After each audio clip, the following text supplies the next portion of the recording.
Hello everyone, ನಮಸ್ತೆ ಎಲ್ರಿಗೂ. ಇವತ್ತಿನ ತಿಂಡಿಗೆ ಬೇಗ ಆಗುವಂತಹ ವೆಜಿಟೇಬಲ್ ಫ್ರೈಡ್ ರೈಸ್ನ ಮಾಡ್ಕೊಳ್ತಾ ಇದ್ದೀನಿ. ತುಂಬಾ ಚೆನ್ನಾಗಿರುತ್ತೆ, ಒಂದು ಸಲ ಟ್ರೈ ಮಾಡಿ. ಇದಕ್ಕೆ ಬೇಕಾಗಿರೋಂಥ ಇಂಗ್ರೀಡಿಯೆಂಟ್ಸ್ ಅಂದರೆ ಬಟಾಣಿ ಮತ್ತು ಹುಳ್ಳಿಕಾಯಿ, ಕ್ಯಾರೆಟು, ಎಲೆಕೋಸು ಮತ್ತು ಗೆಡ್ಡೆಕೋಸು ತಗೊಂಡಿದ್ದೀನಿ ಒಂದೊಂದು.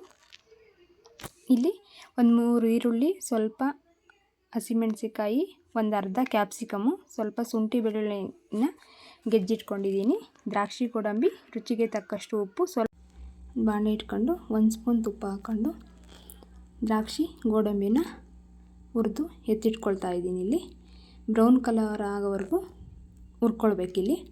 ಹುರಿದು ಎತ್ತಿಟ್ಕೊಂಡು ಅದೇ ಬಾಣಲಿಗೆ ಒಂದು 3 ಸ್ಪೂನ್ ಎಣ್ಣೆ ಹಾಕ್ಕೊಳ್ತಾ ಇದ್ದೀನಿ. ಎಣ್ಣೆ ಹಾಕ್ಕೊಂಡು ಎಣ್ಣೆ ಬಿಸಿ ಆದಮೇಲೆ ಹಸಿಮೆಣಸಿಕಾಯಿ ಮತ್ತು ಈರುಳ್ಳಿ ಹಾಕ್ಕೊಂಡು ಫ್ರೈ ಮಾಡ್ಕೊಳ್ಬೇಕು. ಫ್ರೈ ಆಗಿದ್ದಾದಮೇಲೆ ಶುಂಠಿ ಬೆಳ್ಳುಳ್ಳಿನ ಜಜ್ಜಿಟ್ಕೊಂಡಿರ್ತೀವಲ್ವ, ಅದನ್ನು ಹಾಕ್ಕೊಂಡು ಹಸಿ ವಾಸನೆ ಹೋಗೋವರೆಗೂ ಶುಂಠಿ ಬೆಳ್ಳುಳ್ಳಿದು ಫ್ರೈ ಮಾಡ್ಕೊಳ್ಬೇಕು. ಒಂದು ನಿಮಿಷ ಫ್ರೈ ಆಗಿದ್ದಾದಮೇಲೆ ಕ್ಯಾಪ್ಸಿಕಮ್ಮು ಸಹ ಹಾಕ್ಕೊಳ್ತಾ ಇದ್ದೀನಿ. ಇಲ್ಲಿ ಕ್ಯಾಪ್ಸಿಕಮ್ 1 ನಿಮಿಷ ಫ್ರೈ ಆಗಿದ್ದಾದಮೇಲೆ ವೆಜಿಟೇಬಲ್ಸ್ ಏನು ತಗೊಂಡಿರ್ತೀವಿ, ಹುಳ್ಳಿಕಾಯಿ, ಹಸಿ ಬಟಾಣಿ ಮತ್ತು ಗೆಡ್ಡೆಕೋಸು, ಕ್ಯಾರೆಟು ತೊಳೆದಿಟ್ಕೊಂಡಿರ್ತೀವಲ್ವ, ಅದನ್ನು ಹಾಕ್ಕೊಂಡು ಫ್ರೈ ಮಾಡ್ಕೊಳ್ತಾ ಇದ್ದೀನಿ. ಒಂದು 10 ನಿಮಿಷ ಫ್ರೈ ಮಾಡಬೇಕು. ಫ್ರೈ ಆಗಿದ್ದಾದಮೇಲೆ ಎಲೆಕೋಸು ಏನು ತಗೊಂಡಿರ್ತೀವೋ ಅದನ್ನು ಹಾಕ್ಕೊಂಡು ಒಂದು 5 ನಿಮಿಷ ಫ್ರೈ ಮಾಡ್ಕೊಳ್ಬೇಕಿಲ್ಲಿ. ಎಲೆಕೋಸು ಈಗ ಹಾಕ್ಕೊಳ್ತಾ ಇದ್ದೀನಿ.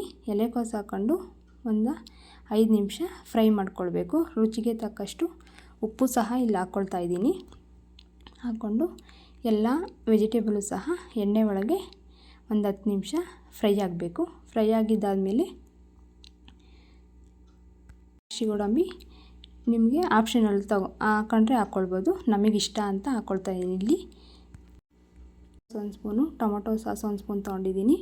ಸ್ಟವ್ ಆಫ್ ಮಾಡಿಕೊಂಡು ಸಾಸ್ಗಳೆಲ್ಲ ಸಹ ಹಾಕ್ಕೊಳ್ತಾ ಇದ್ದೀನಿ. ಇಲ್ಲಿ ವಿನಿಗರ್ 1 ಸ್ಪೂನು ಮತ್ತು ಎಲ್ಲ ಸಾಸ್ಗಳನ್ನ ಹಾಕ್ಕೊಂಡು ಮಿಕ್ಸ್ ಮಾಡಬೇಕು. ಮಿಕ್ಸ್ ಮಾಡಿದ್ದಾದಮೇಲೆ ಅನ್ನ ರೆಡಿ ಮಾಡ್ಕೊಂಡು ಇಟ್ಕೊಂಡಿರ್ತೀವಲ್ಲ, ಅದಕ್ಕೆ ಗೊಜ್ಜು, ದ್ರಾಕ್ಷಿ ಗೋಡಂಬಿ ಎಲ್ಲ ಹಾಕ್ಕೊಂಡು ಮಿಕ್ಸ್ ಮಾಡಿ ಸರ್ವ್ ಮಾಡಿದ್ರೆ ವೆಜಿಟೇಬಲ್ ಫ್ರೈಡ್ ರೈಸ್ ರೆಡಿಯಾಗಿರುತ್ತೆ. ತುಂಬಾ ಚೆನ್ನಾಗಿರುತ್ತೆ, ಒಂದು ಸಲ ಟ್ರೈ ಮಾಡಿ. ಈ ವಿಡಿಯೋ ಇಷ್ಟ ಆದರೆ ಲೈಕ್ ಮಾಡಿ, ಶೇರ್ ಮಾಡಿ. ನನ್ನ ಚಾನಲ್ ಯಾರು ಇನ್ನೂ ಸಬ್ಸ್ಕ್ರೈಬ್ ಮಾಡಿಲ್ಲ, ಸಬ್ಸ್ಕ್ರೈಬ್ ಮಾಡಿ, ಸಪೋರ್ಟ್ ಮಾಡಿ.